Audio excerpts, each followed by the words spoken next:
Welcome to the Terrible Podcast with your hosts from SteelersDepot.com, where you can find all your latest and greatest Steelers news.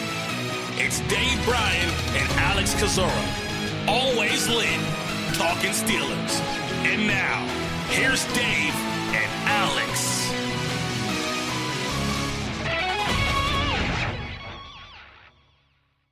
Welcome to the Terrible Podcast, Season 10, Episode 63. He's Dave Bryan. I'm Alex Kozora, SteelersDepot.com. Thanks for being with us on this Wednesday, Steelers Nation. Happy New Year. Happy 2020 to everybody out there. Dave, Happy New Year to you as well. Yeah, same to you, brother Alex. And, I was thinking back last night.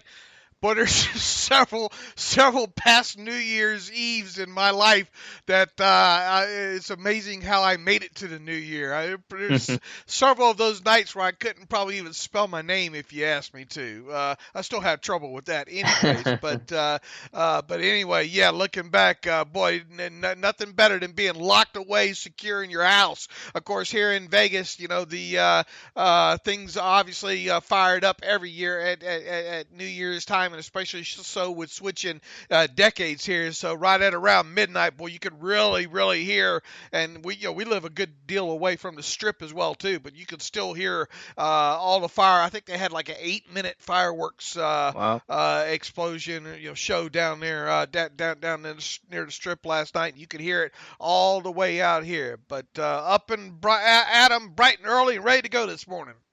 So you did make it to midnight last night? You were up? Yeah. Safe in your house? Yeah. I make it to midnight every night, Alex. Yeah, same here. Yeah, I was watching some All 22, so I spent 2020 how I spent 2019, but wouldn't trade it. All right, Dave. Season ended obviously for Pittsburgh this weekend. Mike Tomlin had his press conference on Tuesday. We'll pause and talk about that in a second.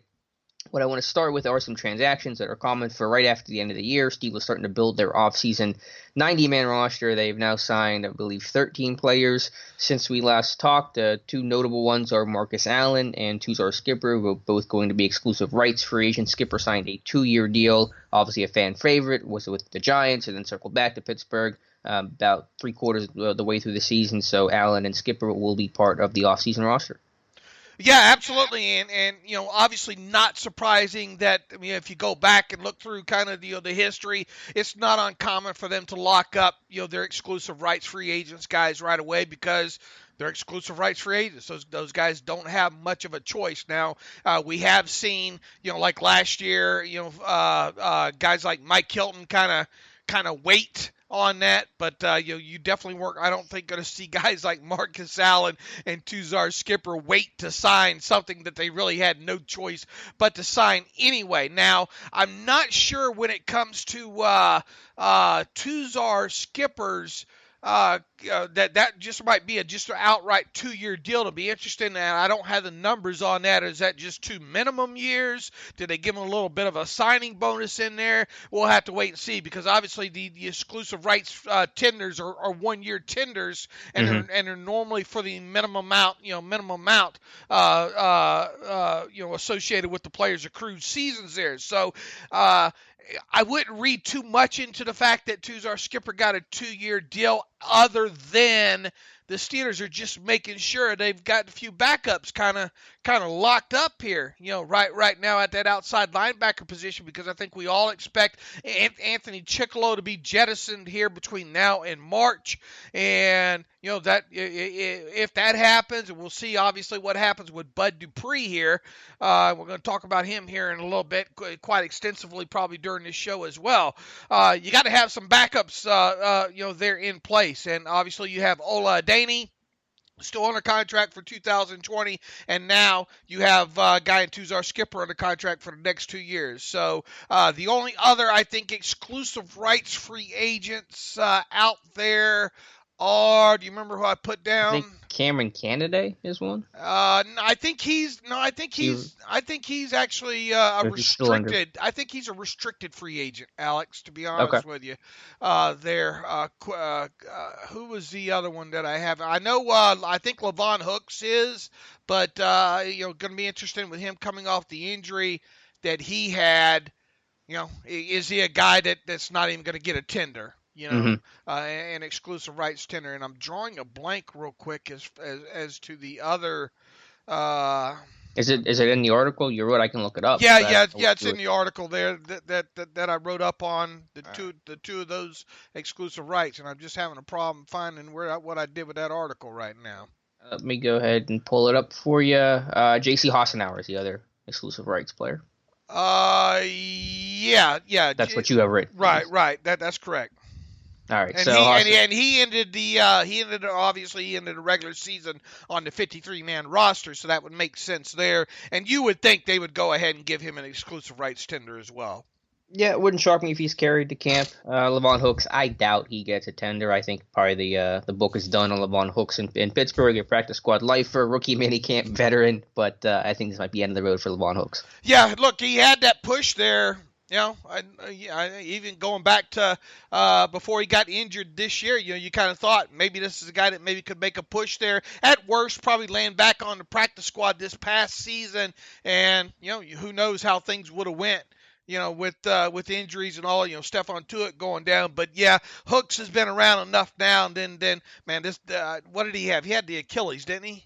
Yeah, Achilles. Yeah, that's a tough injury to come back from too. So more than likely, he might be one that they don't exclusive rights tender there. But just two of the four have already. I wouldn't be surprised if J.C. Hassenauer already has his and has it signed as well too.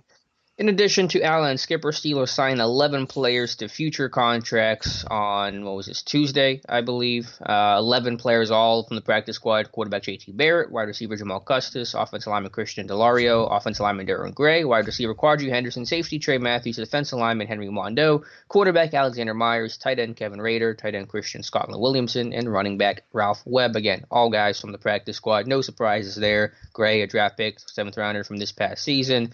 Scotty, the tight end, has been part of the International Pathway program for a couple of years now. Myers was their top UDFA this past offseason. Henderson, a local kid. Most of these names were guys in camp, so no surprises there. We'll see if they last the offseason. Yeah, absolutely. There's going to be shuffling with those guys at some point. You not all of them are probably going to make it to training camp, but this is standard practice. You usually try to sign as many as your practice squad guys and end the season with you as you can to reserve futures deals. And people are saying, well, what's the deal with I understand maybe why they needed J.T. Barrett for that last week, running. Preparing for the Ravens and all, and the read option and all like that. Why do they really need him around much longer? Well, you got obviously Ben Roethlisberger still recovering from the elbow surgery. You had Mason Rudolph had kind of a procedure that's going to keep him out for a little while as well too. So once the offseason practices get underway, especially the rookie mini camps, you need guys that can qualify. I'm not so sure. I keep forgetting what the rules on that. Obviously, I don't think Mason Rudolph's going to qualify to be part of the rookie mini camp anymore. I don't know if Devlin Hodges will be able to either at this point. I doubt. I think Barrett will be eligible though. Right, but Barrett will be eligible, and heck, at that you probably might even going to need another quarter. Obviously Paxton Lynch is not going to probably be eligible for that either. So you're going to need another arm or two to get you through the rookie minicamp. Well, they'll bring in a tryout guy for that. Right. But I mean, don't they usually have like three quarterbacks for rookie minicamp? So anyway, barring an upgrade or anything along those lines, you would expect JT Barrett to at least hold on that long, and we'll see if he makes it all the way to camp. But status quo, Mondo lasted the whole season on the practice squad. Who else on that list lasted? Gray lasted the whole season on the practice squad. Seemed like there was one. Scotty obviously lasted the whole season on the practice squad. Seems like there was one other one that lasted the whole season on the practice squad.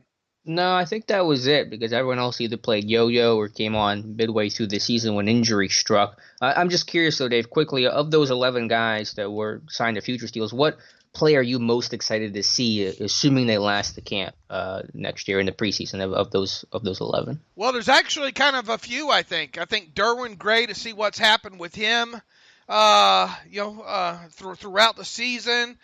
Alexander Myers is a guy that they obviously gave the highest signing bonus to, and then they made sure after enough time elapsed that they got him back when he got over whatever was ailing him there. So Gray, Myers, and then the other one is Mondo, man. Mm-hmm. That's where I was gonna go. Because he showed a few interesting things, I thought, during the preseason. That little spin move of his to the inside there, and this team probably going to need at least one more. Could potentially use one of these guys to make the 53, depending on what way to go in the draft. And all like that, or at worst, Mondo probably headed back to the practice squad again. But I would say those three, Gray, Mondo, and Alexander Myers would be the ones I'm most interested in. But as we learn, don't call any of these guys camp bodies.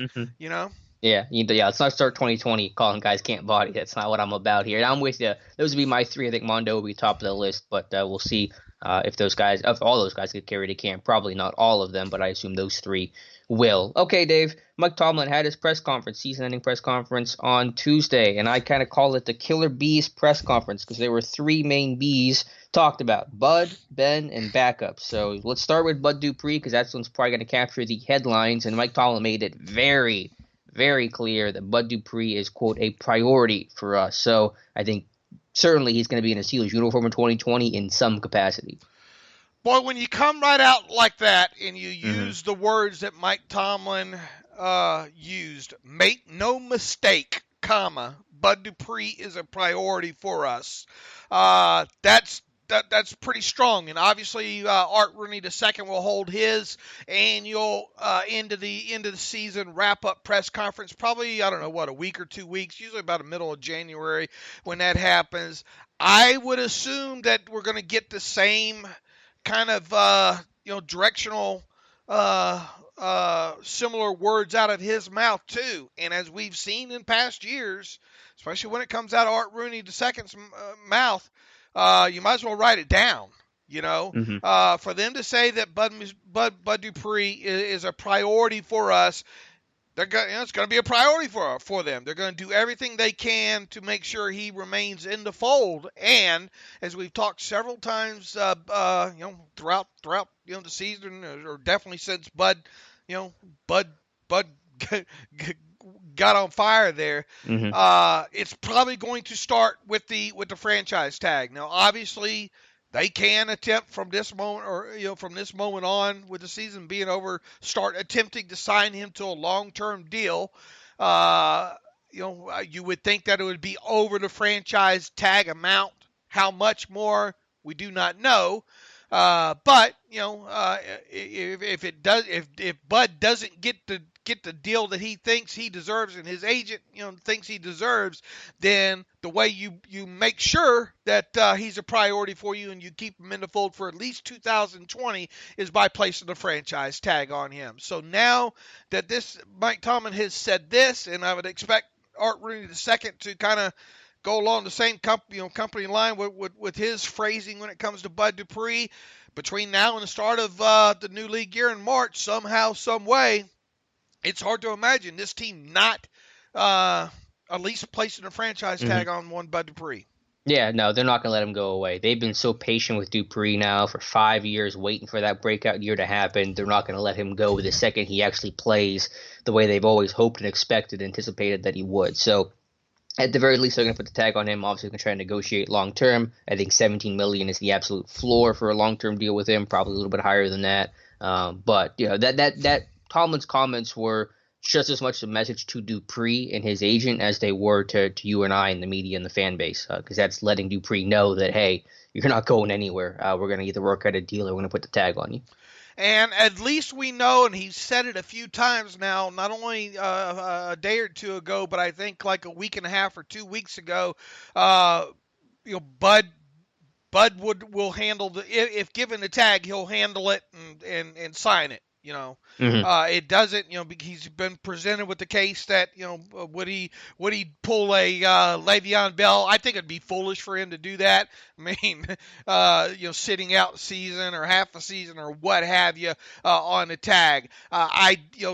History has shown us when the Steelers give players tags, they try to get them signed to long-term deals, and you wouldn't think that it'd be any different when it comes to Dupree. And heck, why would he want to leave? Having learned a new system and all, like, if he can make, I think the number with him is 18, somewhere between 18 and 20. Yeah. Whatever you want to put that number at. I mean, it's obviously going to be higher than the $16.5 million franchise tag with him, or you would expect it to be. I mean, you look back at what the couple of the guys Trey Flowers and. I point to Zadarius Smith as a very similar story, who got, I think, 16 or 16 and a half. That's why 17 is the absolute floor, and you're working above from there. Yeah, and a lot of time has passed, inflation has hit, Right. So I'll be shocked if the number's not 18 as a floor, then kind of go from there with him. So look, he didn't mince any words, did he? So it's going to be tough. We'll get in talking a little bit more about the salary cap here in the next next week or so here, getting more in depth of where this team sits. It's not going to be easy to afford this tag on Dupree, but it can be massaged and done nonetheless. All you have to do is stay under the cap throughout the whole thing. Obviously, when you get to the finish line, come the start of the 2020 season, you're going to want to be $6 million under the cap, because that's what they usually like to take into the year as having an expendable, break glass in case of emergency type situation. But we've seen this team run right up against the number for most of the off season before as well too. So when you look at some of the guys that they're probably going to cut here in March. I don't know if we'll get to that today or not, but you can make this work. It's just going to take a little bit of work to do so. Well, that's going to be my number one question, is knowing a specific scenario in terms of being able to actually budget it out and look at the cap, looking at it, position by position, number by number, line by line of what it would take to get under the cap while still franchising Dupree, and assuming he plays under the tag in 2020. Not that it will happen, but if he had to, what moves would you have to make it work? That's my big question. I don't know if you have an answer for that now or later on in the offseason, but that's something I really love to know. I got a New Year's gift for you, Alex. Okay, that sounds... What? I got a New Year's gift for you. What's that? I got $20 million in cap space for you here. Really? Yeah. Happy New Year. Anthony, All what I always wanted. There you go. Santa said no. He said he couldn't give me $20 million cap space. Anthony Chicklow, if you go, I mean, we both agree it's going to be quite a shock if Anthony Chicklow survives on the contract that he's on until March, correct? Correct. All right, well, you can quickly clear $5 million in salary cap space prior to roster displacement with him by cutting him loose by the start of the new league year. Mark Barron, who did, to his credit, end the season, I guess, in the totality, I mean, there were a couple issues, I think, in his last game here, but in totality with Mark Barron, ended on a positive note. But look, it would be a surprise, at least in my eyes, if he lasted until March, and the team would save $5.25 million in 2020 salary cap space prior to roster displacement by cutting him loose. So there's 5, there's 10, there's $10.25 million right there. Ramon Foster, I wrote about him earlier in the offseason. Probably a lot of people raised their eyebrows and said, I don't know, maybe he survives. It's going to be, you're going to have to take a very, very hard look at him now, especially with it. He's going to turn 34 here in about a week or so. He's currently scheduled to earn $4 million. He went backwards in play. I think we both agree in 2019 with that. So, and I think even judging by his post-game comments, Alex, I think he's kind of seeing that it's quite possible that he does not see year two of that 2-year contract that he signed.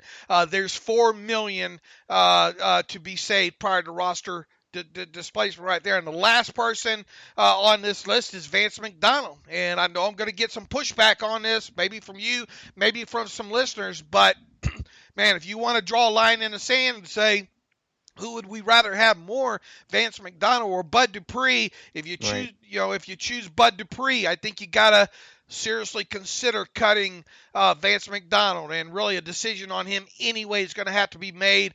Kind of picking up his option, if you will, with some guaranteed money associated with that in March. This is a guy that hasn't been up to par with his blocking the last couple of years, a guy that continues to miss a game or two here and there, and really, things have cooled off on Vance McDonald at this point here. So there's another $5.675 million in salary cap space prior to roster displacement for Vance McDonald should he cut him. So I just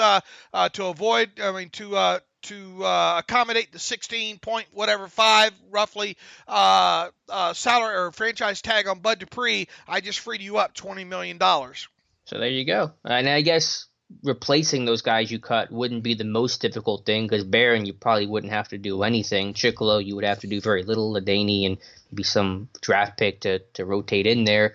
Foster, you'd be kicking Filer inside, of course, for the Banner or Banner at right tackle, and then drafting some replacements, and then finding a tight end would probably become your number one priority in that scenario. So, it's not that you have to have, draft picks or high free agents to replace all those positions, so you can probably still make it work that way. Yeah, you would think they're a little bit high on seeing what Ulysses Gilbert III can do, bouncing back maybe from injury, showed a couple of nice things there during training camp. Can he and Robert Spillane and maybe another mid to late round draft pick or something, probably keep Vince Williams obviously around, at least another year there to help out on that. So, I think you can get by without Barron. I think you can get by without Foster if they do some of the things that you just said. Obviously you would still go into the draft and probably draft an interior lineman, but you wouldn't be in a rush to get him into the starting lineup if you didn't have to. Vance McDonald, if you went out and re-signed Nick Vannett, maybe go out there and get another low-level free agency on the free agent on the cheap prior to the draft. It would still allow you to draft another tight end. You have Gentry obviously coming back as well on top of that. So I think really realistically, and look, if you keep him Bud Dupree and you re-signed Skipper, and you obviously have a Daney under contract, I think you can get by there. Now, obviously, if Chicolo's not going to be in high demand, once he is cut, I don't think. A couple of teams probably look at him as a special teamer. I don't think a lot of them are going to look at him as a every down outside linebacker, if you will. Who knows? Maybe he wants to come back on a near minimum contract, or maybe he's going to be willing to take a huge pay cut anyway. But regardless, those four guys, I would two of them, I would be shocked if they make it to March, and that's Chicolo and Barron. You can have discussions about Foster and McDonald, up until March, but realistically, give me a percentage that all four of these guys are gone by the start of the new league year in March. Then all four are individuals? All four. Well, give me a percentage on each one of them, and then a cumulative. I don't know.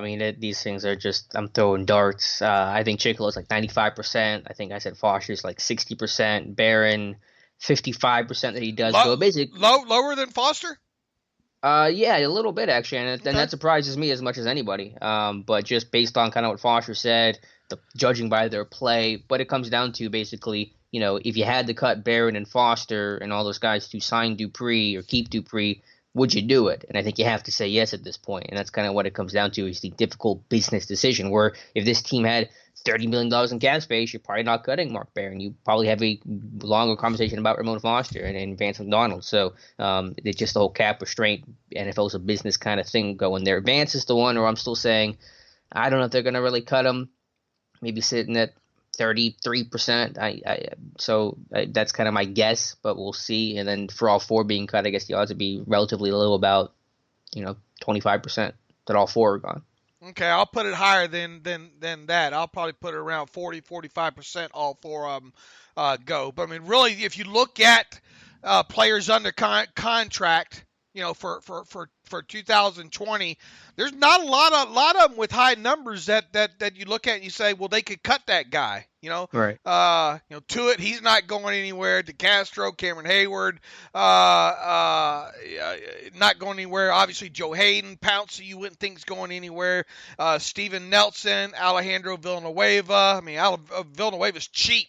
Man, I mean, overall, when you look at his $5 million base salary, I know people will try. Look, don't look at the cap number, people. Look at what it's not their fault. Their cap number is what it is. Obviously, that plays into the whole scheme because you have to account for the cap number. But when you're valuing each of these players, you got to look at their base salary and whatever workout or roster bonuses that they have tied to that as well too. Vince Williams. I mean, are you turning Vince Williams loose? No. I don't think so either. At a $4 million base, he's got slightly over a $7 million salary cap hit, but I mean, he's only scheduled to earn a $4 million base salary. There, Chicolo, we already talked about. Foster. I mean, once you get past Foster, you have all the guys on your roster are earning less than, once you get past Alulu, all you guys are earning less than $2 million. And I think the way Alulu, I mean, I know people are saying, just go ahead and cut a Lulu. But are they saying that? There probably are some out there that probably don't value him. I don't know about not recently. I don't think not many at least because he played so well the second half of the season. I don't think there's been a show that I haven't mentioned him on doing a recap of the tape since week 12 on. With him, really has played well, and this is a guy that stays healthy. $2.75 million at the very least, you're taking him to camp, man. Mm-hmm. Yeah, I mean that's before displacement. So how much are you saving after displacement? $2 million. Yeah, probably about that.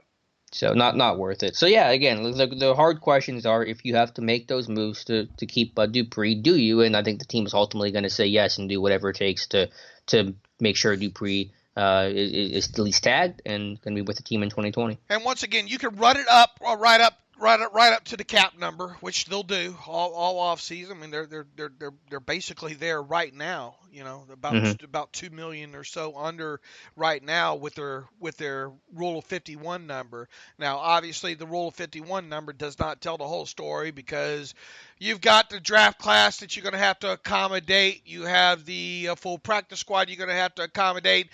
You might as well consider their cap reserve space of $6 million as being a player they're having to accommodate. On top of it, we haven't even hit the restricted free agents that they're sure to tender. That's going to eat up a little chunk of this as well too. But I think in cutting those four guys and maybe making a restructure or so, and look, I mean Cameron Hayward's going to be primed for maybe an early offseason extension that should lower that a little bit. The pre-new league year business should flow quickly, and if I'm looking at it correctly, and if I have my pencil sharpened the right way, they can get themselves in a situation where they can at least afford the franchise tag on Bud, and then go forward from there with the hopes of maybe getting him signed to a long-term deal, and of course lowering that number of his a little bit. Well, that was going to be my other question. Is I know that you could just cut those players and tag Dupree, and you can be under the cap that way. But can you also do the other moves you have to make, like tendering Mike Hilton and Matt Filer and still be under the cap. So that's what I'm talking about whenever I say like a real offseason plan to make Dupree work and also do the other things you have to do this offseason.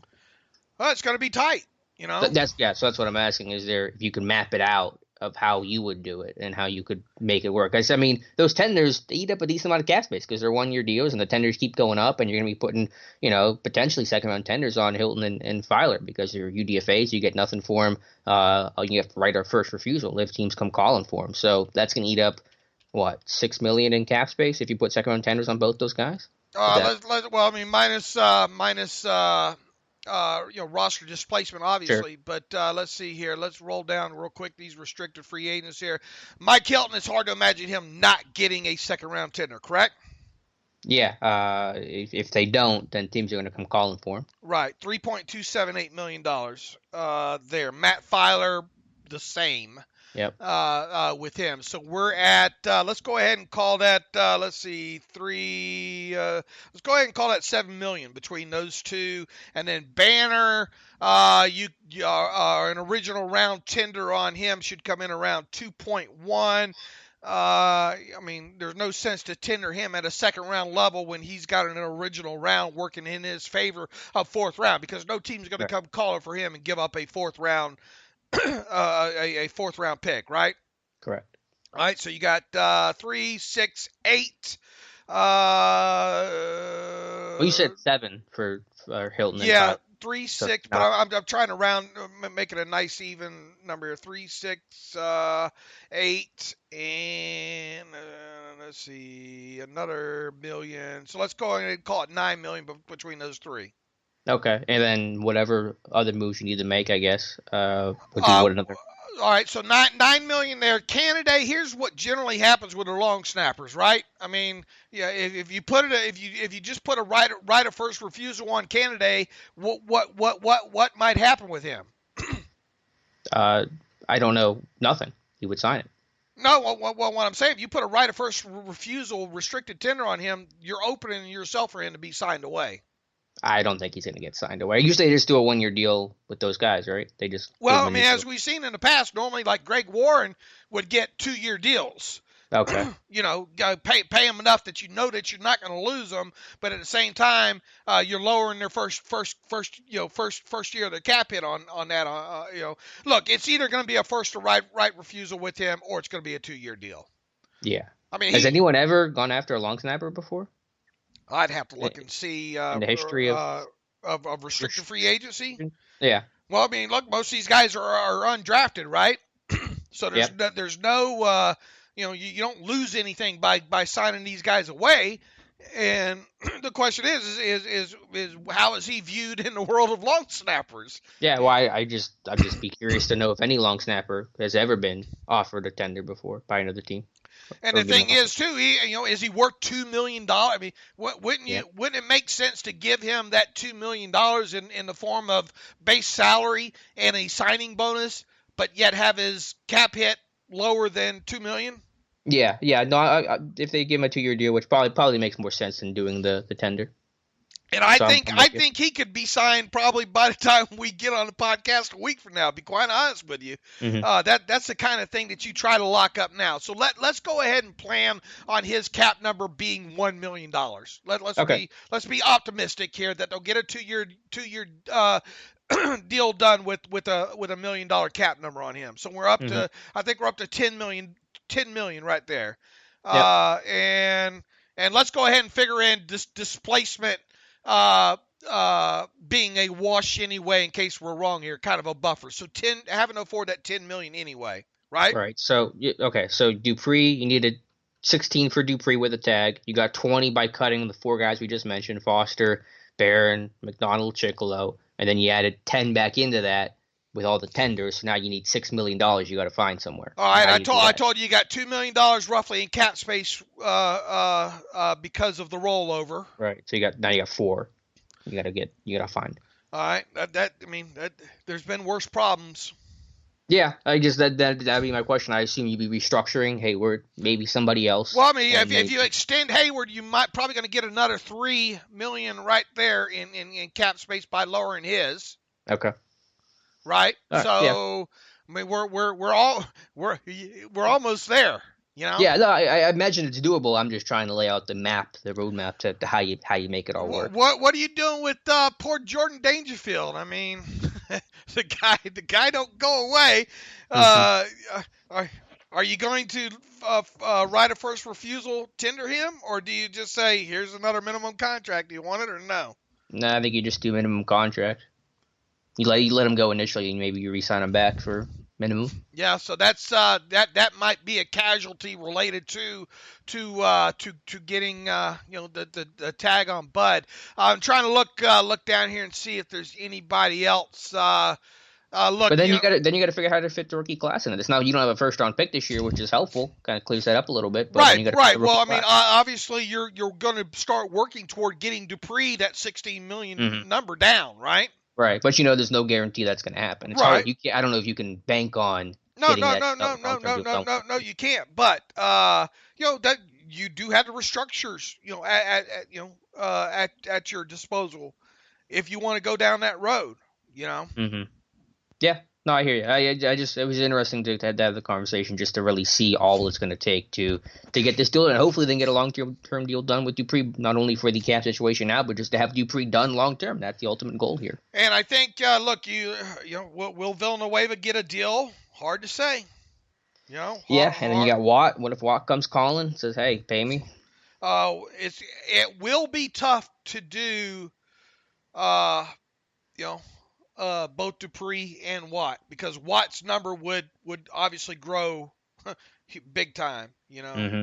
Yeah. Or bigger. He's already scheduled to be on the books for nearly $3 million this year, and because of the 30% rule and all like that, not lowering that any.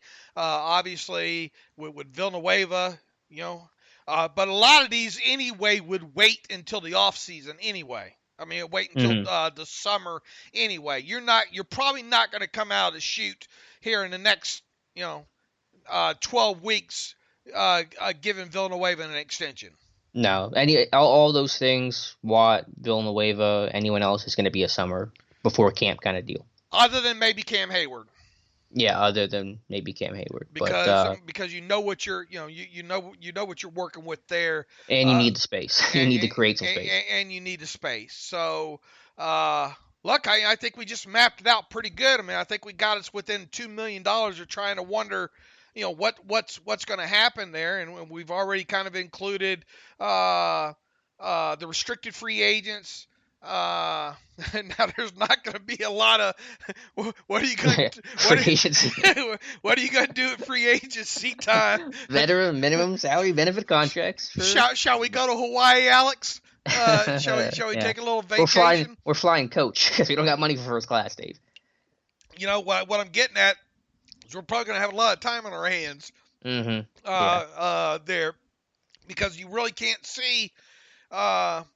really see them doing much, No, you're not going to see the splurge of this past year of Nelson and Moncrief and Barron. Maybe that's for the best because some of those things haven't worked out, though Nelson was obviously a tremendous hit. All right, so that's a good discussion there with Dupree. Again, we're going to talk about him every show for a half hour, it feels like now, until things get decided with him. Moving on now to the quarterback. You obviously don't do anything with Juju or Connor this offseason, unless you could get Juju locked up at a phenomenal number. But once again, if you do that, his cap numbers, increasing there. So, I mean, probably not going to do anything with either one of those two, right? No, and if you're Connor, you don't really want to do it now because you can't make that long-term commitment. And Juju probably doesn't want to do the deal now because he wants to rebuild his value. Why do the long-term deal when your value is as low as it's ever been in a professional, as a Steeler? Right.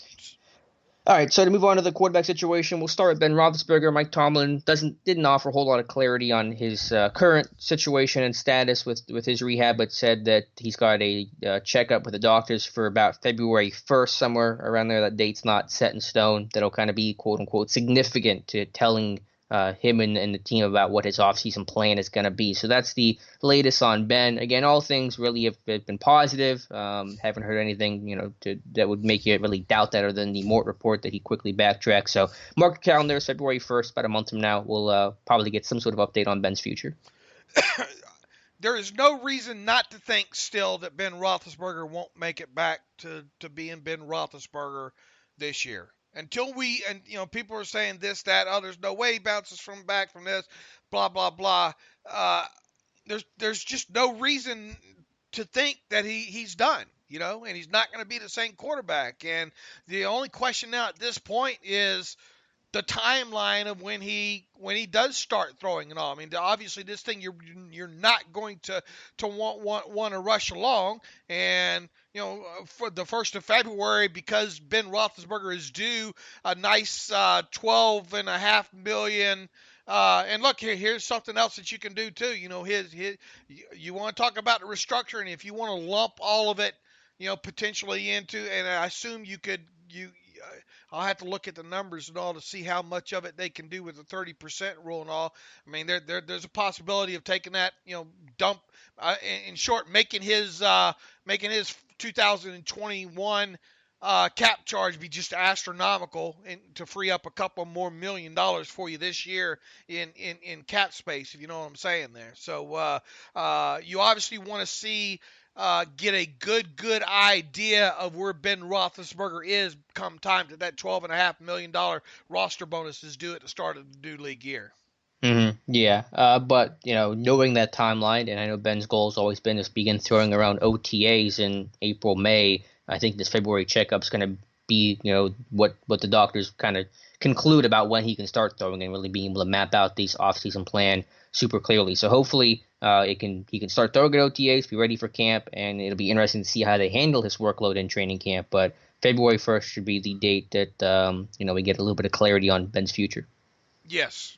And hopefully I imagine that, assuming things go well, Ben or the team will make some sort of statement. It'll be short, it'll be vague, but I imagine they will say something about, Ben's on schedule and expected to begin throwing around OTAs or something to that effect that I don't think they're going to leave the fans totally in the dark, assuming the news is positive. Right. I think we should have, around the 1st of February, we should know. And look, he's going to start speaking before then, you would think, too. Yeah, so hopefully the news becomes positive on Ben in the near future. What's more interesting is with the backup situation, and Mike Tomlin, a very honest and candid, presser yesterday, and talking about Mason Rudolph. The question was, quote, "Are you comfortable with Mason Rudolph being Ben Roethlisberger's backup going into 2020?" And here is Tomlin's answer, quote, "I am comfortable with Mason Rudolph. I'm disappointed that he missed the amount of time he did. Injuries are part of the game. He had an opportunity to grow in a lot of ways and get a lot of experience. He missed some time due to injuries and performance and so forth, but I am comfortable with Mason Rudolph." And someone asked about Devlin Hodges and his status, and Tomlin said, quote, "Mason is the backup." So seemingly already locking Rudolph into that number 2 spot well before 2020, before camp. What is your reaction to that? Zero surprise. Really? I was a little surprised by that. He was that strong about it. I was surprised. Because I think you want that vote of confidence for Rudolph right now. I think you want him going into the offseason and all.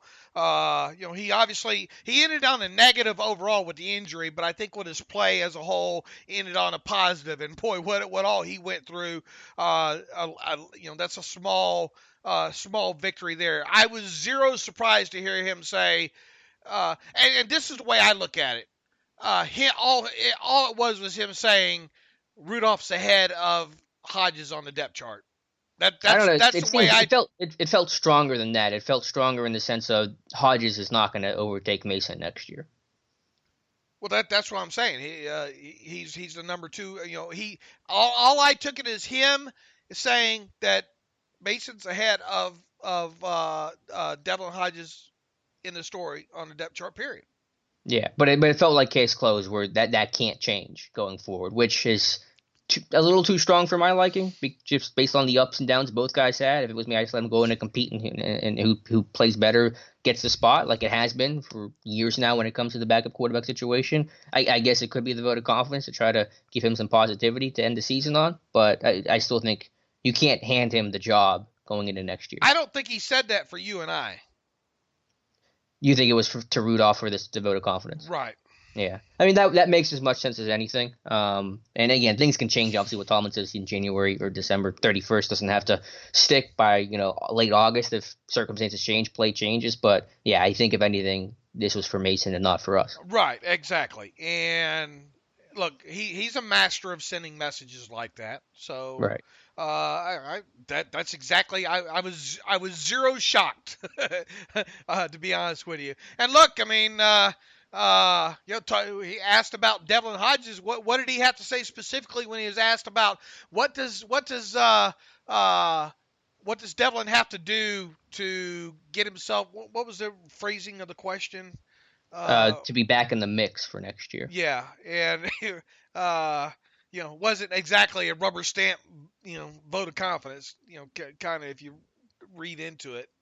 Yeah, I mean, I'll read the answer here. Tomlin says, quote, "This is a guy that really had an awesome opportunity when you look at it, opportunity to play, opportunity to grow. I believe he did those things, how much he grows and what it means for him and the evolution as a player. We're going to be riding that, and he's going to be riding that as we move forward." So a very Tomlin, vague, cliche-filled answer there. But again, that signals that Rudolph is a number two. And I know that's their hope and their goal. I just hope it's not them telling themselves that he's the guy because they've invested so much in him and they want and need him to kind of be the guy going forward. Well, there might be a little bit of that in there anyway. Yeah. But he was, of course, asked later on, are you opposed to bringing in a vet quarterback on top of it?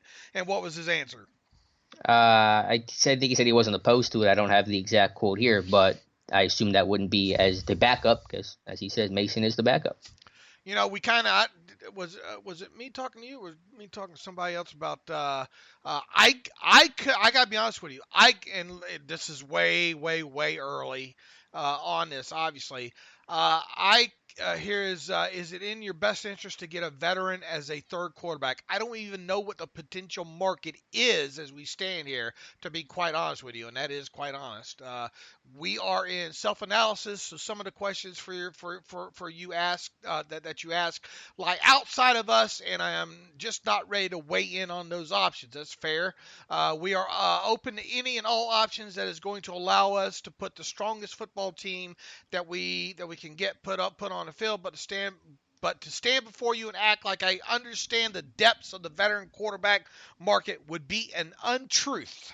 That's a fair way to answer that. But the way, and this is way out there, so don't hold me to this unless I'm right, okay?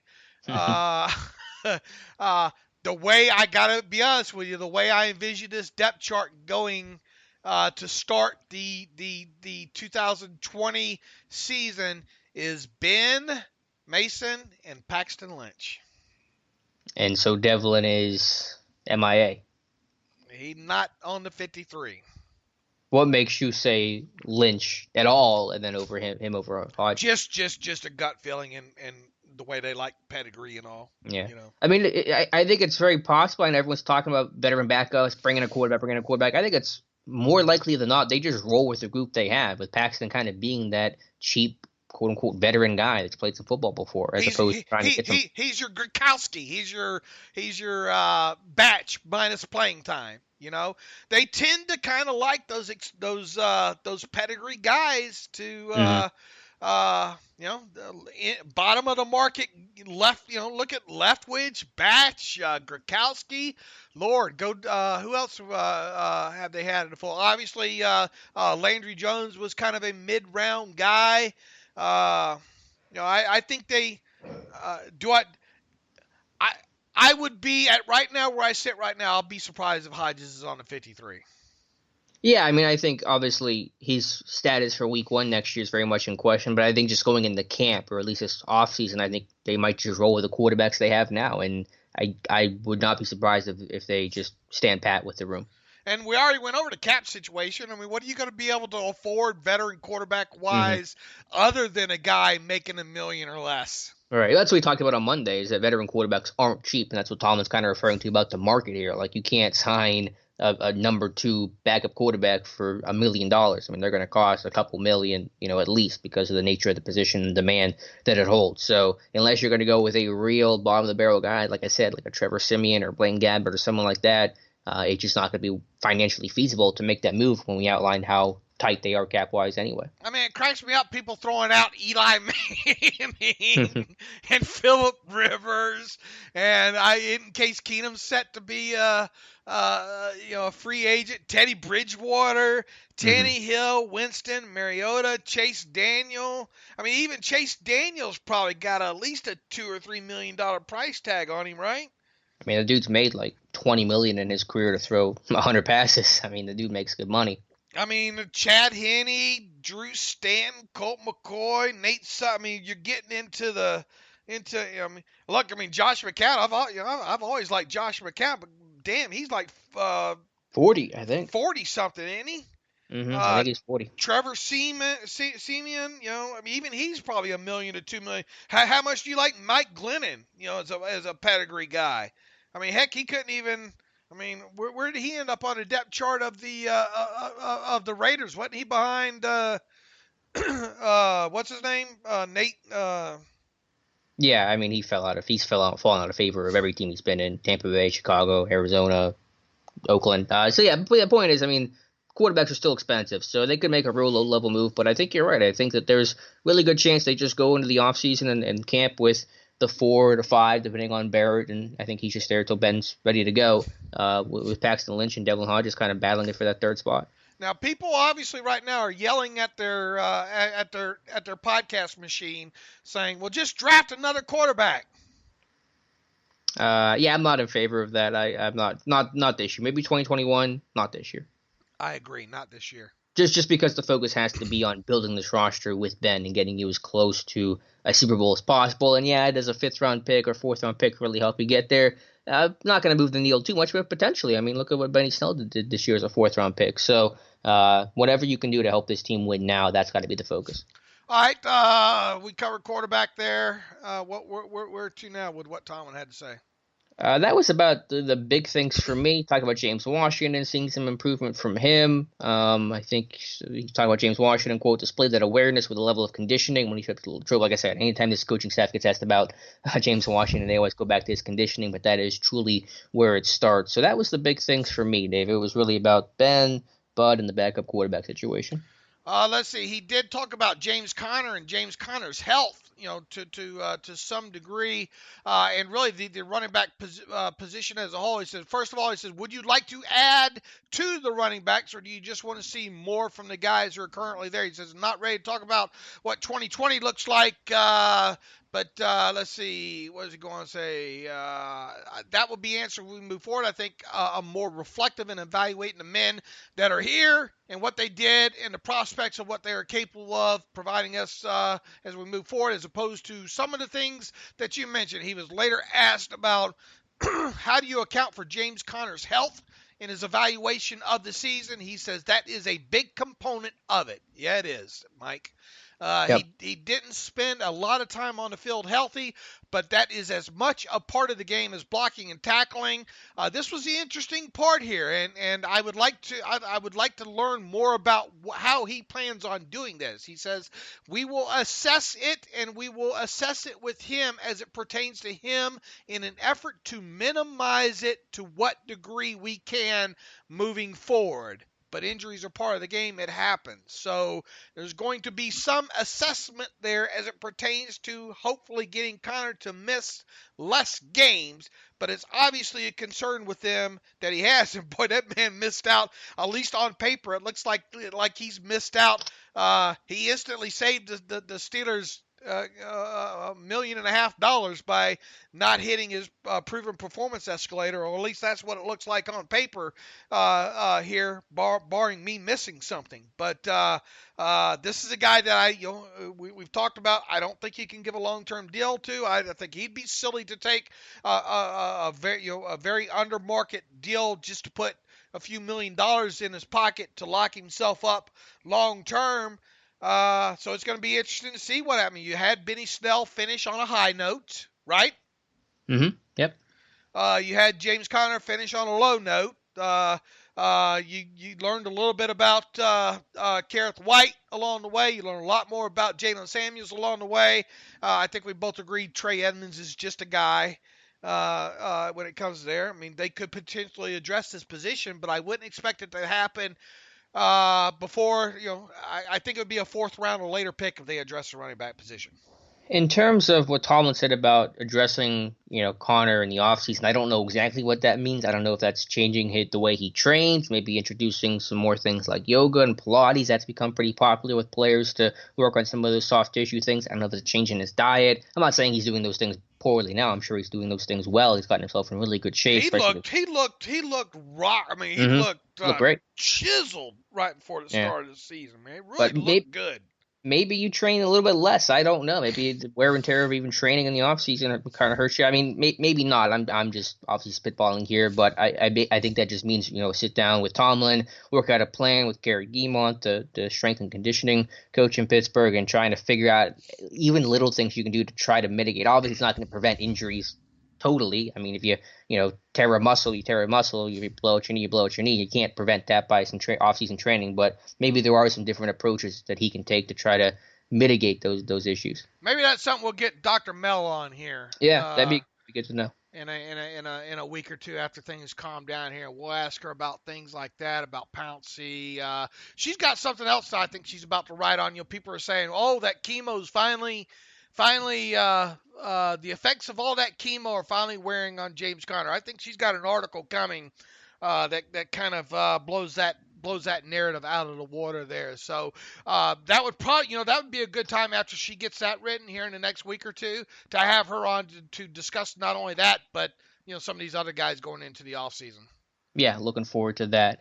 The other thing that Tomlin did say that caught my eye, and it's about the coaching staff. I guess to speak about it specifically, he said he was open to the idea of having a dedicated quarterback coach. Obviously, Randy Fichtner has kind of been the de facto guy, and so is Matt Sims, who's been an assistant, but really works primarily with the quarterbacks. But maybe we see that movement. And I know this was kind of a Tomlin answer, but he at least left the door open for coaching change, just kind of saying, that movement's pretty typical for a roster for an offseason. So didn't rule out coaching changes occurring somewhere along the roster in the offseason. All right, I wrote that up yesterday. Who was my assumptions correct?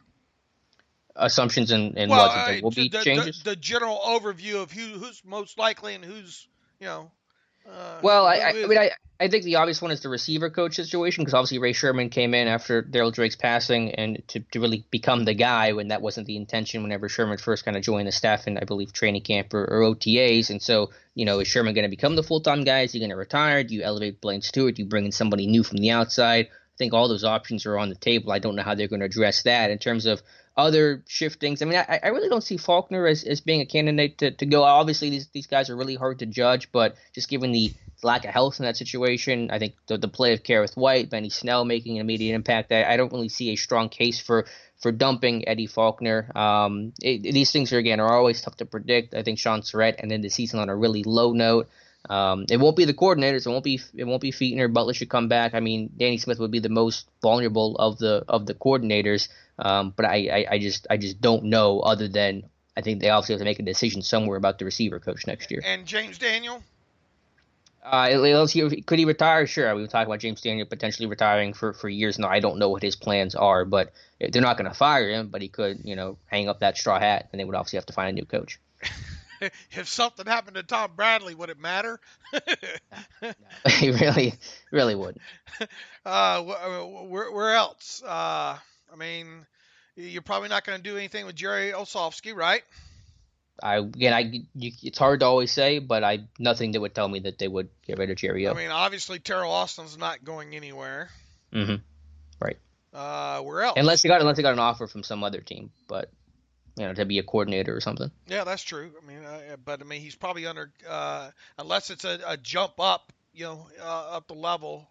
Well, I'm saying as a coordinator. I mean, if somebody him as a DC, but again, so I think when Tom talked about movement, he's not saying even that he has to fire guys, but just that the natural movement of replacing that position, maybe James Daniel retires or whatever. So it's always hard to say what coach is in danger, but I will say I was really disappointed how the season ended for Sean Surratt.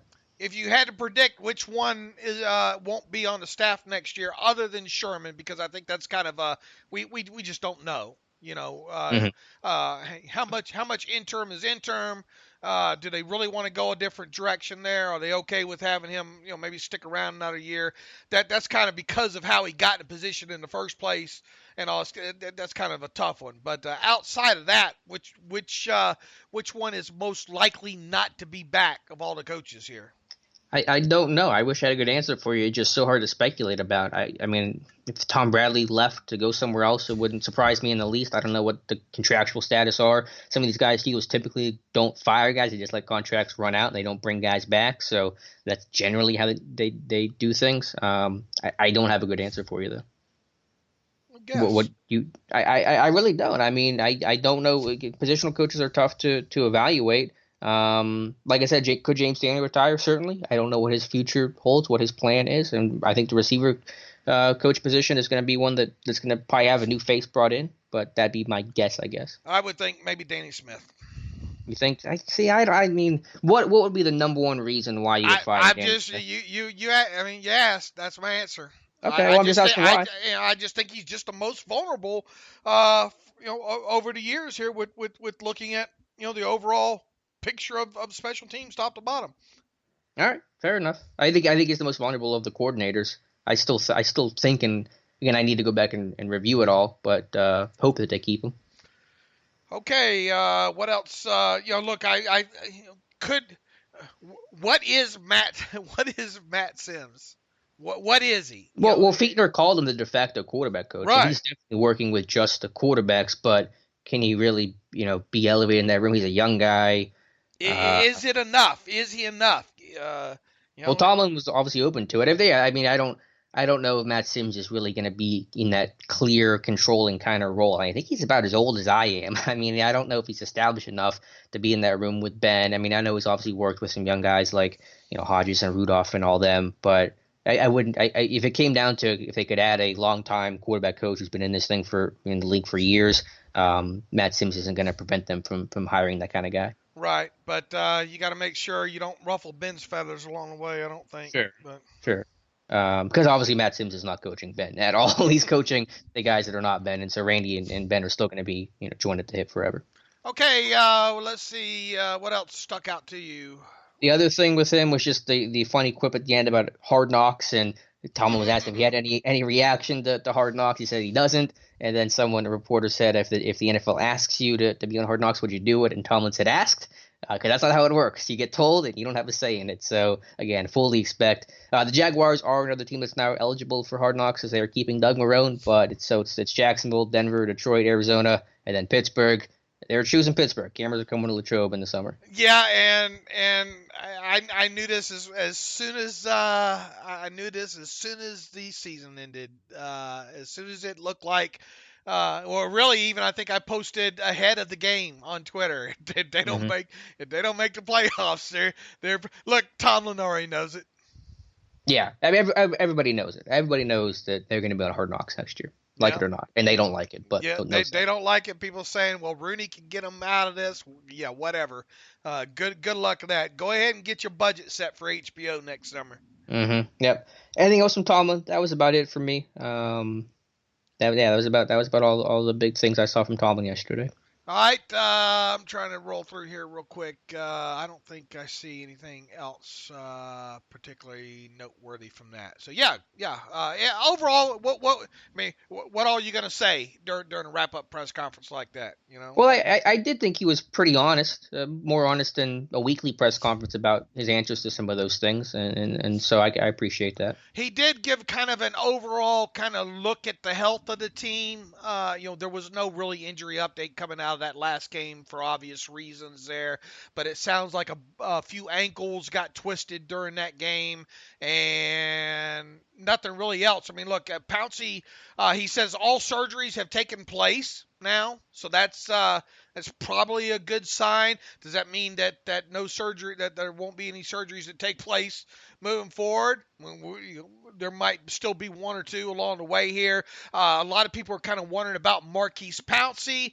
We don't really know, but I'll go back to what I said, last week, and that's the fact that they did not place him on reserve injured, which means there was some hope that whatever the seriousness of his knee injury was, that he would have been able to return at some point, maybe during the playoffs there. Mm-hmm. So all in all, that's a positive. Now, to what degree? How long is it? Is it a sprain? Is it going to take a little scope? Or I don't know. But the overall picture, or the overall thing that I'm taking away from just the way they handle him at the end of the season is positive, and that Marquise Pouncey at worst will be ready for the start of training camp. I hope so. Yeah, that's the one guy I wish somebody would have asked about and get some information on him about the nature of his injury. As you said, hopefully the fact he wasn't placed on IR immediately is a positive thing and can be ready for training camp, but I just don't know. Mason Rudolph's injury was worse than what anyone let on. He was in the hospital for 3 days after having, I think, a minor procedure. So there's a good article from Jerry Dulac you can read that gives all the details there. But that was apparently a scary situation for a moment for Mason Rudolph. Yeah, absolutely. Most definitely. And where am I? I lost my train of thought there. But yeah, overall, I think this team is in pretty good shape health-wise, considering that they weren't in great shape health-wise throughout the season. You know? Mm-hmm. All right, Dave. Let's just talk briefly about the Ravens game. I know people really don't care about what happened in Week 17 with the season over, but any just kind of initial reaction because the All-22 is out. Now, I will say this. For a defense that didn't play well overall, I thought Devin Bush actually had one of his better games of the year and played almost 100% of the snaps. I think kind of Sunday was a precursor to next year where Vince played about 2/3 of the snaps. Barron saw his snaps rolled back a lot. And Bush was nearly an every down type of player. Yeah, I think they gave us a little window there, right? Mm-hmm. You know, kind of preview, if you will, of what may, you know, what we can kind of expect. And we talked on the show the other day, and I kind of, from my initial views of the run through the television tape, and of course Devin Bush had the career high in tackles during that, or season high. Obviously it'd be a career high first year, but season high in tackles with 12. I thought first blush, I thought he did play well, and I think the All-22 backs that up as a whole there. His tackling I thought was good, probably one of the better tacklers in that game. Where else was he? You know, just in general, he seemed to be a lot more sound against that. You know, against what they run that thing about 12 times read option or whatnot. A lot. With Robert Griffin III there. So yeah, I was impressed there. Look, Steven Nelson, the secondary obviously wasn't tested much with the pass there in that game for obvious reasons, but I thought Steven Nelson played well. I thought Cameron Hayward played well. Really anybody in the secondary probably you could say played well because he just weren't passed on that much. Now there were a few missed tackles or 2 or 3. It's gonna be interesting to see what Josh's report is on that. I thought Minka probably missed a few. Hayden missed a tackle or 2 in there. But overall, they just couldn't get all the holes plugged with that thing. Yeah, I mean the Ravens' run scheme is so diverse, so varied. I mean they were running midline option in that game, which is something you really only see on Saturdays or from Georgia Tech. So it's just tough to stop. The Steelers tried to use that mesh charge. I have an article on that this morning on Steelers Depot that kind of breaks down what mesh charge is and why it exists and the purpose of it and why it really didn't work against Baltimore too well. But yeah, the run fits were poor. They couldn't adjust to the Ravens when they created new gaps with motion and things like that. So just a tough way to go out on. But the Ravens' run scheme is so sound. They know who they are. It is a handful to try to stop. Even they had him so scared with trying to protect the quarterback from the edge at times. When they run the outside, run that stretch a few times, the outside contain was too far outside. It provided a nice cutback. Mm-hmm. Yeah, it was just bad across the board. I mean that's obvious based on what the numbers told you. Let's see who else was kind of poor in that game. I didn't think it was Mark Barron's best game against the run and the snaps that he played. Bud Dupree not great in that game. I don't think against the run I have here. But they got gashed. I mean they looked like a team ready to close up shop against the run, especially, and they had that scoreboard running in there. Yeah, they saw. They knew what was going on. So they knew. Offensive side of the football, what'd you say? I mean, not a lot. They didn't have the ball a whole lot. I thought Finney played reasonably well. Created some lanes on that Snell 19-yard run. Finney really had a key block there to open that one through the A gap. Oh, he had a nice. That was like a double pancake with DeCastro there. I put a GIF of that up a couple of days ago there. Yeah. On that same one, if you look over to the right, Zach Banner found him a nice dance partner there on the edge, a little bit smaller, but he good on him. Yeah, Banner looked good. It just, again, the blitz pickup issues persisted. There were scheme issues. I think Kareth White had some issues in pass protection. Vance just looked bad. I mean, it's the same old same. When you're 9-25, there's not much to talk about in the passing game and in the run game. I thought Snell ran hard, ran well to his style. Line blocked okay in the run game, but that was about it. Yeah, they just couldn't get. They did have Snell had a nice successful run rate, but they just, they're gonna have to mix up that run game a little bit scheme wise and do a few other things in there.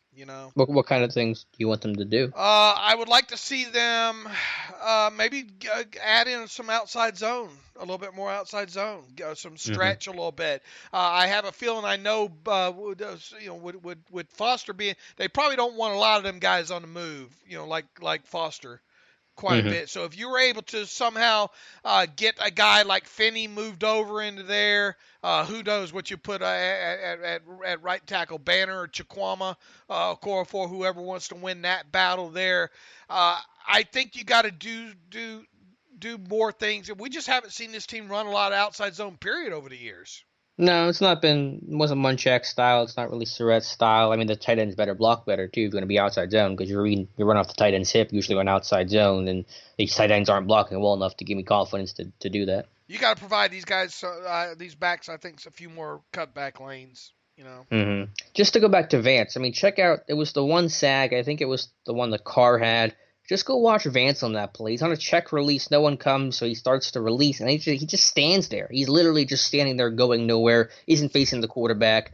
I don't know. He had to have been hurt because he just looked like a shell of himself from last year. And it goes back to, once again, about us talking about taking a long, hard look at him. I mean, if you go back to his first season, Alex, when he was in Pittsburgh, when he was on the field, especially in the run blocking situations, they performed well.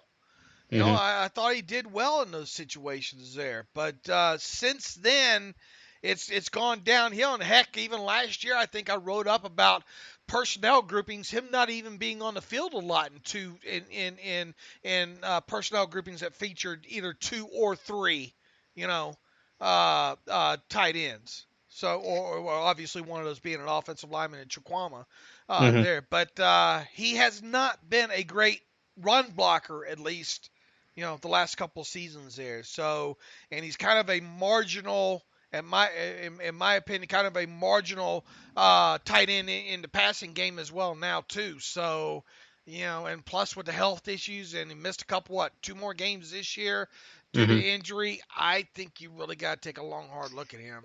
And even if you bring him back, I really think he functions best at about a 500 snap a year kind of guy. Because although he missed 1 more game compared to last year, he played about 200 more snaps. I think I mentioned that on Monday's show. And I think he kind of wore down because of playing a lot more snaps than what he's used to. And he probably was dealing with something along the way. So he's a guy you're probably going to get the best version of Vance McDonald when he plays about 500 snaps, which is what he did last year. Because Jesse played a lot. The tight end room was stronger in general. And so you could rotate him out more. This year you really couldn't with all the tight end issues, so he played about 700 snaps as opposed to 500 in 2018. So even if you keep him and say, let's get him back to 500 snaps, you better find someone else who can be that strong number 2 to play about half the time.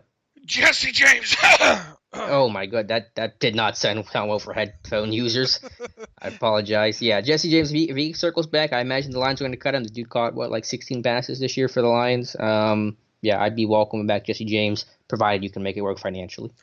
And I think you should be able to with him. At this point, I've seen enough of Vannett now too that I think I would rather have Jesse as the.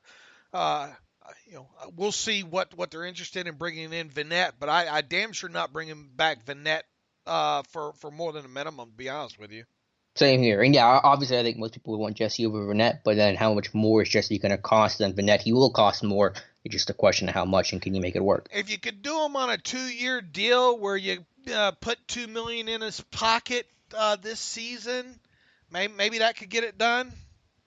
Yeah, my number was maybe 3 million average yearly value on a 2-year deal, so 2 years, 6 million maybe. But I don't know. The tight end market has gotten hotter. He is coming off a year where he made 6 million, didn't play at a $6 million value, but I don't know what the cost would be. But if you can get him for around 3 million, that'd be my number. And look, we barely saw any of Zach Gentry, this year. To what did he dress for? 3 games?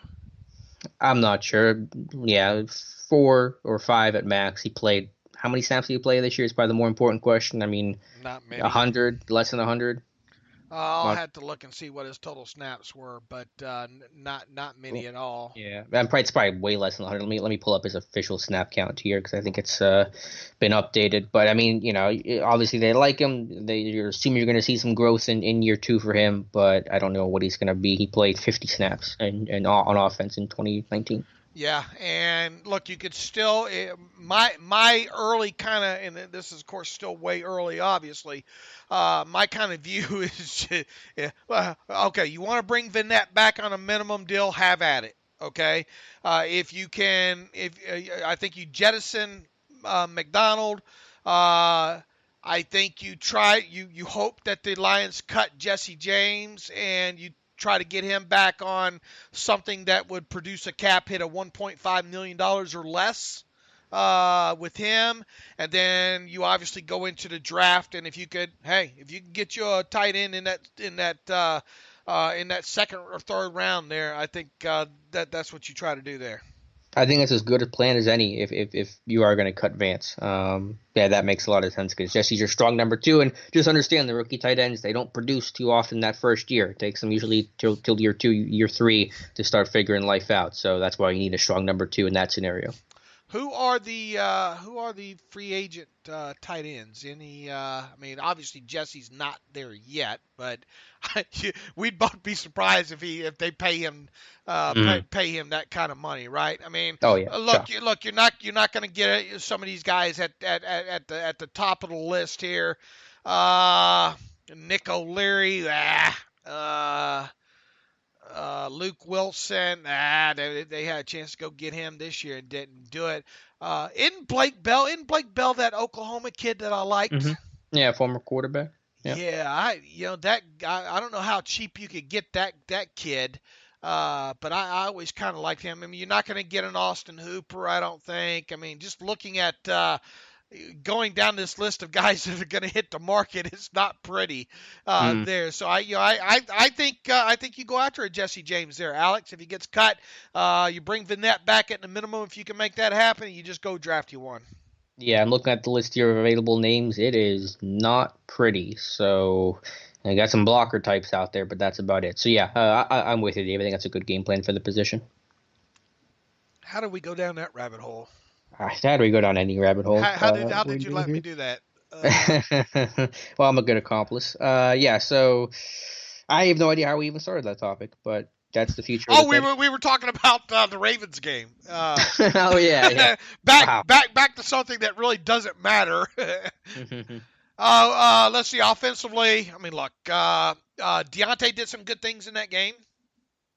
Yeah, I mean, just an impressive year. He said he hit the rookie wall, it just didn't feel like it, and I thought he just became a better technician as the year went on. And they know he's a playmaker, they know he can win in space, and so they dropped similar concepts that they did for AB. Not that he's at AB's level yet, probably will never be quite at that level talent-wise, but in terms of skill set and schematically what you can do with him, there are some similarities. Yeah, brightest spots coming out of this game offensively for the Steelers were to Benny Snell and Deontay Johnson. Yeah, and Tomlin talked about how he liked kind of the work of the young guys and the promise and hope they're kind of giving this team for next year, and those guys are certainly included in that bunch. The thing is now, Deontay was able to put this season up despite probably not. Look, he wasn't. They gave us all the clues. He wasn't right from rookie minicamp on, conditioning wise and all. Now he knows. So now that he knows, Boy, you want to talk about a guy that could probably jump from the high 50 reception mark to, I don't know, with Ben coming back 80, anywhere from 80 to 100, right? Yeah, I think it would just be good for him in this whole rookie class just to rest. Because when was the last time these guys got to rest? A year ago, probably right after their bowl game. Because right after that, it was draft training, combine training, pro day workouts, pre-draft visits. Then you get drafted. You're in rookie minicamp. You're in OTAs. You get about a month off, from camp or from OTAs before training camp. But you're training. You're working out then. Then you go in camp. You go through the whole season.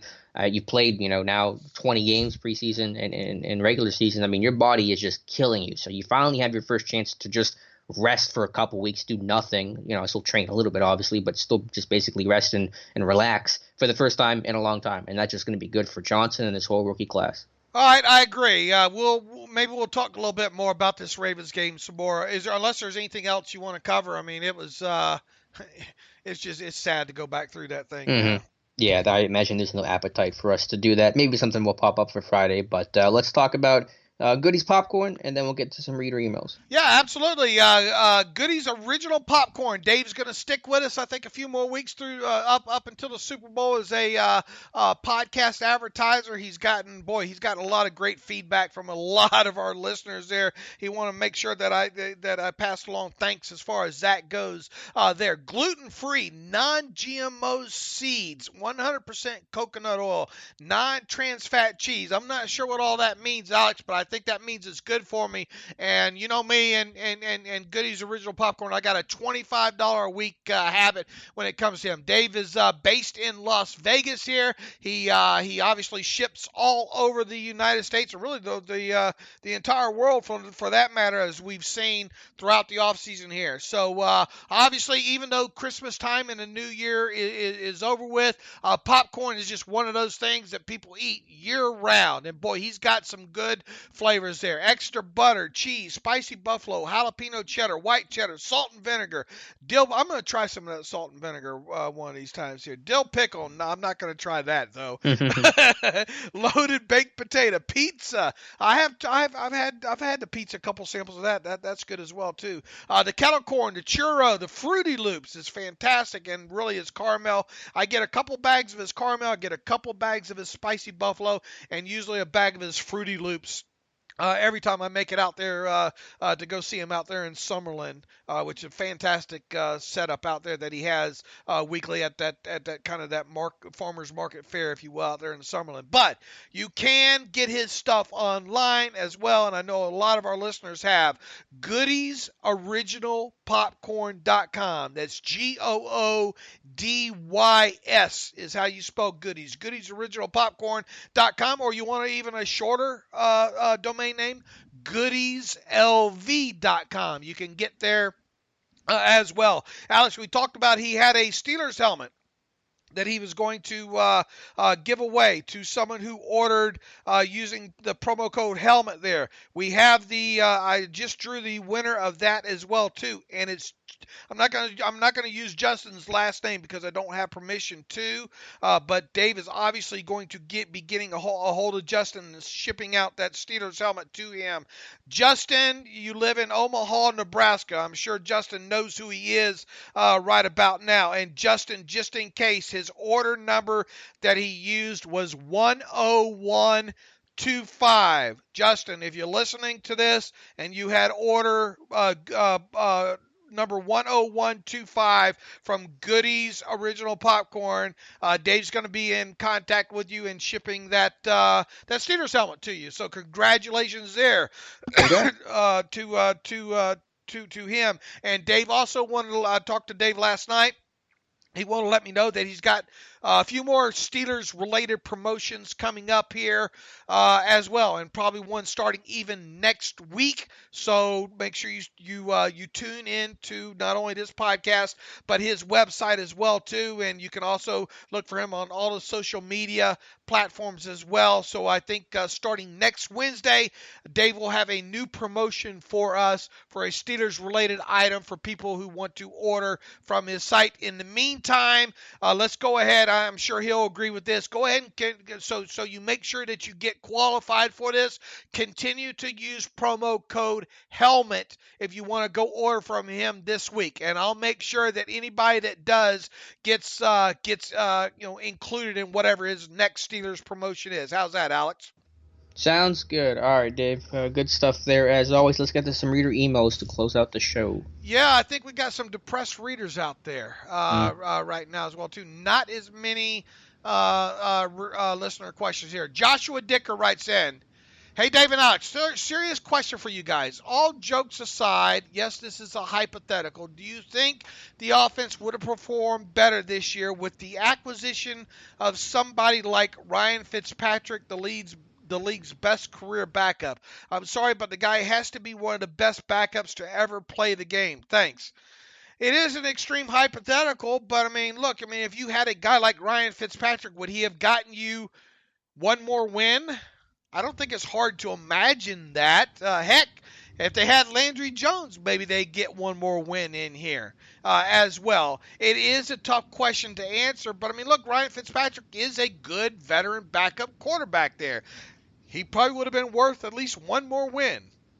Oh yeah, there's no doubt. Who's a better quarterback, Ryan Fitzpatrick, Mason Rudolph, or Devlin Hodges? It's Fitzpatrick by a considerable margin. So yeah, the offense would have been better for sure. Now, what would you have to give up for all that? Those are all really important questions we have to think about in the framework of that hypothetical too. But Fitzpatrick would have made this offense and this team a whole lot better.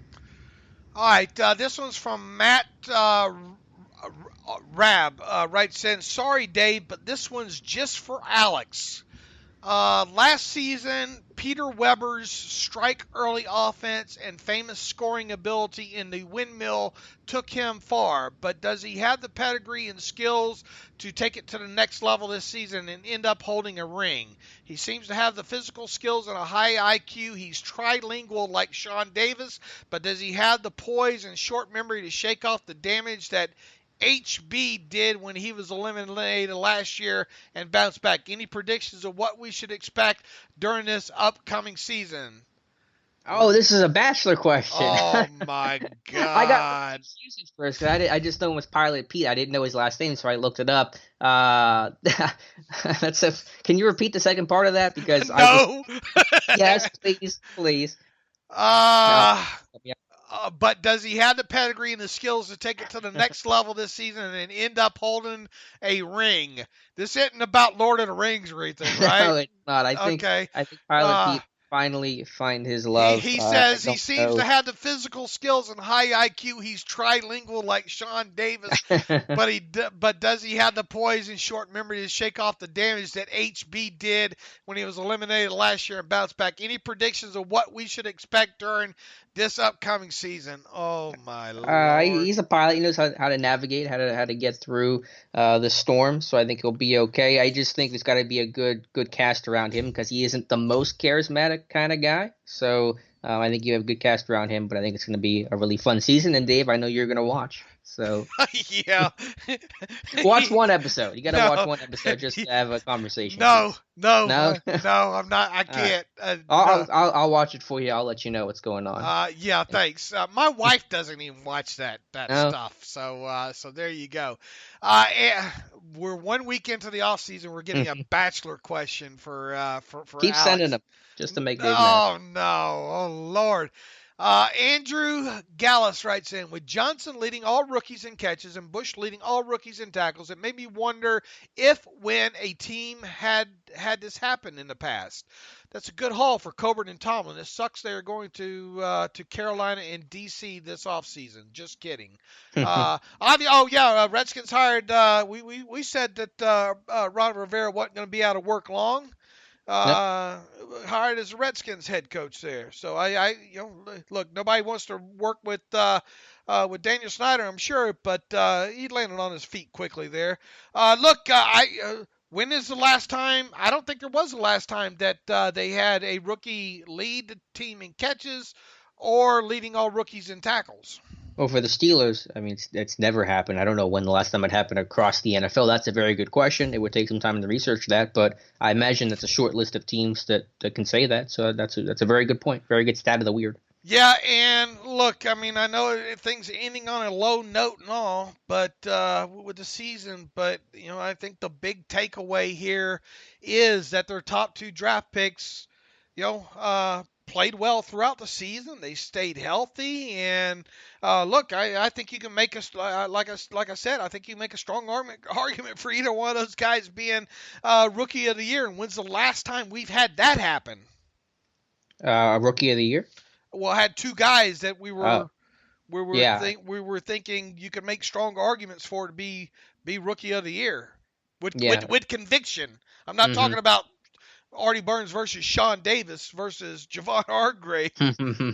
Yeah. By Yeah. by No, the it's been by a the while. way, boy, it just seems like yesterday they drafted those guys, and now we've reached a point where all of them going to be gone this offseason. Right. We should mention with Artie Burns, he talked to reporters cleaning out their locker room yesterday that, he knows he's going to be going to a new team. He says he wants to go to a new team, which was kind of funny the way he phrased that. That's a you can't fire me, I quit kind of thing that Artie Burns said because you didn't have a choice. You're going to a new team regardless what you wanted, Artie Burns. But I do hope he lands on his feet. I'm sure he'll end up in a team somewhere that's given a second chance by some team who liked him coming out of the draft and some camp opportunity. But yeah, the book is closed on Artie Burns, and he knows it. And thoughts on Isn't it crazy that they're all going to be gone? Yeah. Man, Burns, Davis, and Hargrave. I mean, assuming Hargrave is gone. That is wild. Who else was Who is left? Who is left from the 26? Matakevich, right? And he's a free agent. Yeah. Is there anyone else from the Steelers? Artie Burns, Sean Davis, Javon Hargrave, Gerald Hawkins is in. Did he last with Tampa? Did he last all season there? Did he play any snaps for Tampa this year? I'll look that up while you run through it, but I don't know. Travis Feeney's been gone out of the league for a while. DeMarcus Ayers obviously is. Did DeMarcus stick on a practice squad somewhere? No, is he part of the XFL? I think he's in the XFL now, or something. I don't know. Tyler Matakevich, obviously, it was the 7th rounder, and it'll be interesting to see if he's brought back on a minimum salary deal. But then Finney was the UDFA from that year, right?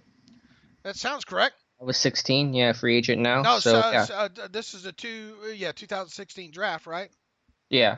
When did Finney? Was it 15 or 16 for Finney? Gerald Hawkins played 3 snaps on offense for the Bucs this year. I don't know how that happened with just 3, but no, Finney was 15. I apologize. So he was the year before. Okay, yeah. Let's see, what else do we have here? Did we get all that from Andrew? Yeah, we did. We touched all that. Let's see, guest post. Let's see, from Adam Bendis. This is a non-podcast question. I didn't know how to contact you. Let's see. Okay, no, this is about he wants to do some statistics. Adam, I'll be in touch as soon as things calm down. There. Let's see. Daniel Wilson writes in, "Hey, David Outs, couple of questions for Jens. There's one spot on the team left. Who would you rather have, Vance or Hargrave?" Boy, that's not even. Oh yeah. That's Daniel. You could have done better than that, brother. Yeah, give me Hargrave. Yeah, if money wasn't an issue, it's Hargrave all day. And even if money was an issue, Hargrave's in the prime of his career, and McDonald's in the twilight of it. Yeah, that's not even a fair question, Daniel. Let's see. He goes on to write, which duo at outside linebacker would you rather have, Porter and Gilden, Watt and Dupree, or Harrison or Woodley? Oh, that's a really good question. It's not Porter or Gilden. They're third. I mean, it's easy to say Watt and Dupree now, but man, at their peak, Harrison and Woodley, was any duo feared more than those guys? I don't think so. So I think it was for a short time because Woodley, we know his issues with his weight and all that, but I think I would still go with Debo and Lamar Woodley. Yeah, I think we suffer from recency bias. But I mean, obviously Watt and Dupree are a fantastic duo. I mean, they were awesome this year. But boy, Harrison and Woodley. Boy, in that one season there, what was that? 07, 08? No, 08, 09, right around there. Yeah, those guys. Once Woodley's downfall was that multi-sack game against the Patriots the year later. That he was it a quad or a hamstring? In there. He was never the same from that game on. It was a good game for him. But he all the injuries started from that point forward that he couldn't shake against. What year was that? Was that 2011? I think that sounds about right. Is that the with Matt Castle game?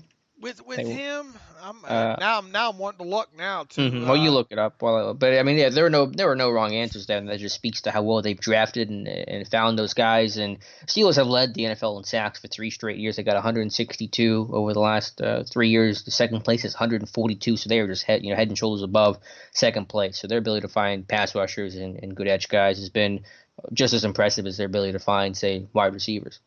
I don't think it was 2012. I think it was 2011.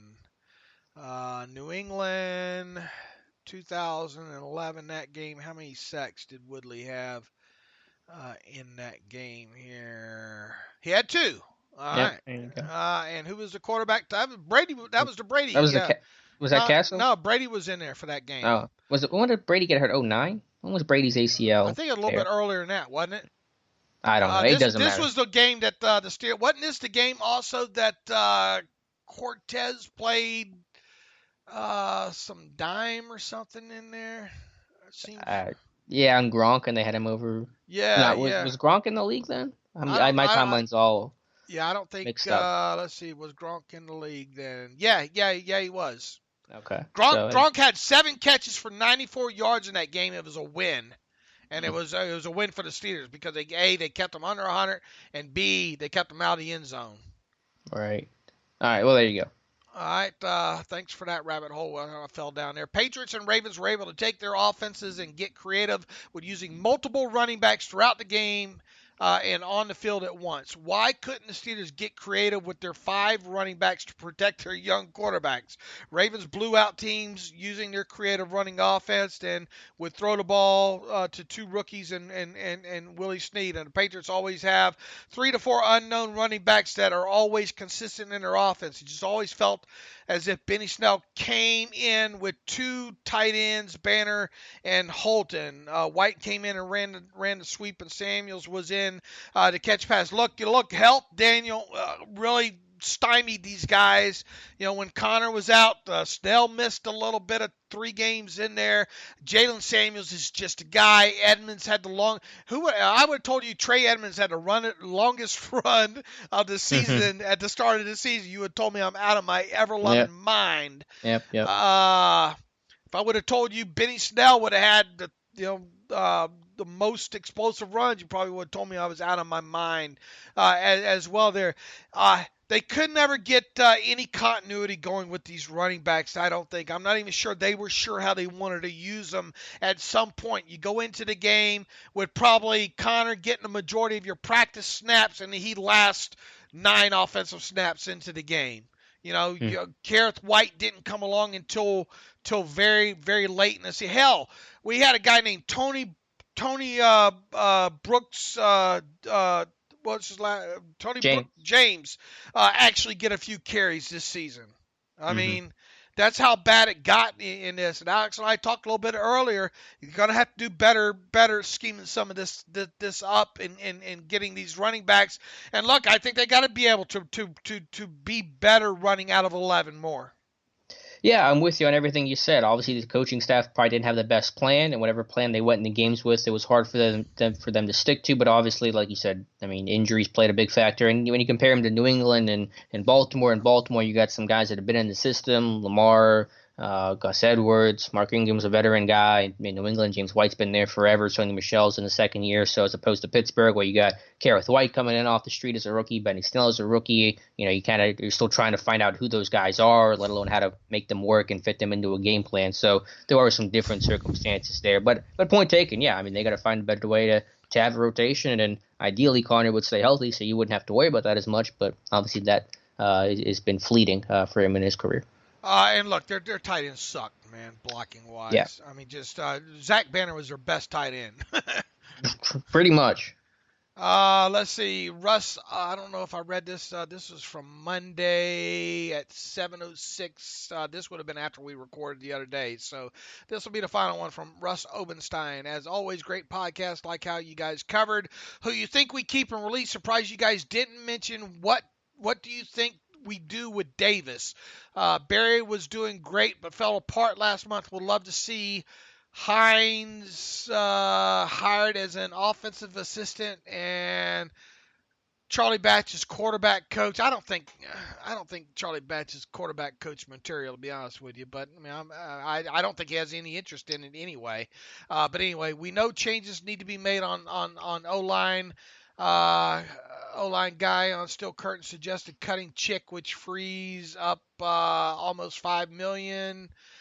Then DeCastro, which frees up $7 million. Good God! Why you want to cut DeCastro? Gives us cap to re-sign Bud, which he must have typed this out on a phone, which I feel is a must. I'm sure you both would agree DeCastro isn't one to let go.